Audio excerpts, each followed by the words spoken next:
La sombra en el corazón del apóstol. Una historia de Judas. ¿Qué se necesita para que la lealtad se pudra en traición? No es un estallido repentino, sino una lenta corrosión.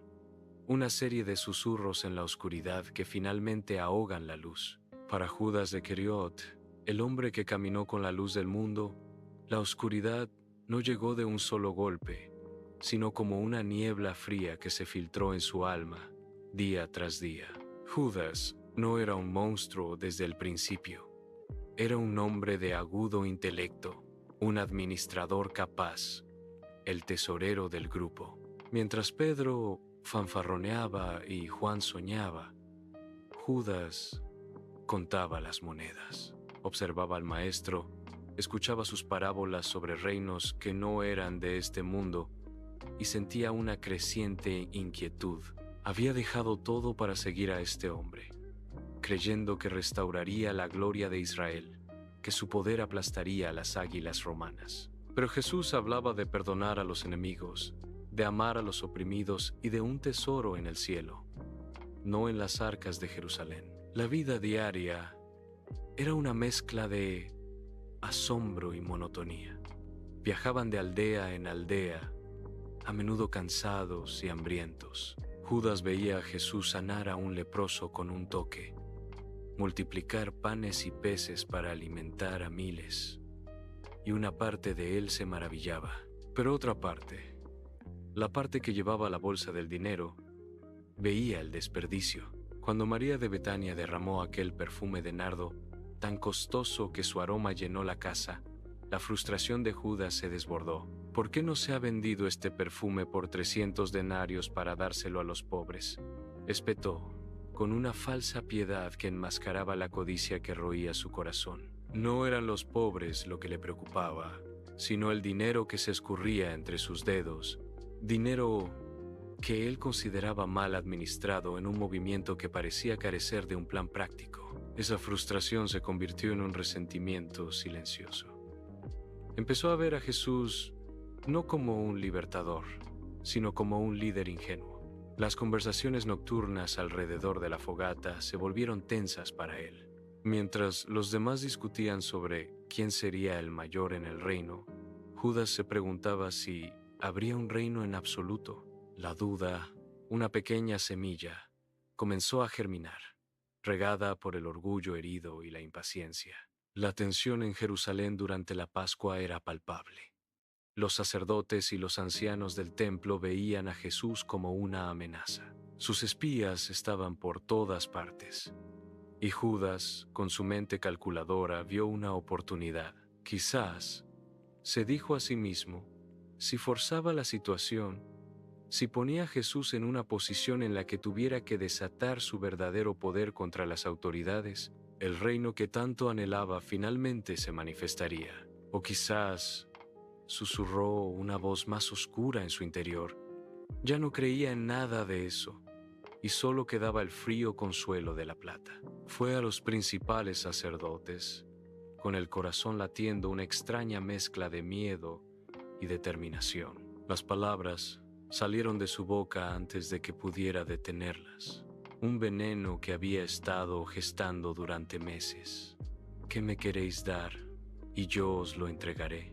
La pregunta flotó en el aire cargado de incienso del templo. 30 piezas de plata. El precio de un esclavo. El precio de su alma. La bolsa que antes llevaba el dinero del maestro ahora se sentía pesada y fría contra su costado. El desenlace llegó en la quietud de la noche, en un aposento alto bañado por la luz de las lámparas de aceite. El ambiente era solemne, premonitorio. Jesús lavó sus pies, los pies que pronto lo llevarían al huerto de la traición. Luego, partió el pan. Sus ojos, llenos de una tristeza infinita, recorrieron a cada uno de sus amigos. Os aseguro que uno de vosotros me va a entregar, dijo. El caos estalló. ¿Soy yo, Señor?, preguntaban uno tras otro, con genuina angustia. Judas sintió un sudor frío recorrerle la espalda. El maestro sabía. ¿Cómo podía saberlo? Acorralado por la mirada penetrante de Jesús, La pregunta salió de sus labios, un intento desesperado por mantener la fachada, por parecer uno más de los inocentes. Su voz fue apenas un murmullo. «Soy yo, maestro». La respuesta de Jesús no fue una condena atronadora, sino una confirmación tranquila y devastadora. «Tú lo has dicho». En ese instante, la última hebra de luz en el alma de Judas se extinguió.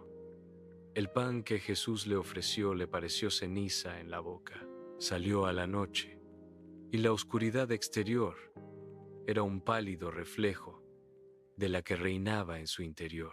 Guió a la multitud al huerto, el sonido de sus pasos y el resplandor de las antorchas profanando la paz del lugar. Se acercó a Jesús.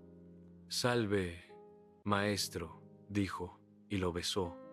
El gesto de afecto más íntimo, convertido en una señal de muerte, cuando el remordimiento, afilado y brutal, finalmente lo atravesó al ver a Jesús condenado, corrió de vuelta al templo, arrojó las monedas de plata al suelo, el metal resonando con un eco vacío.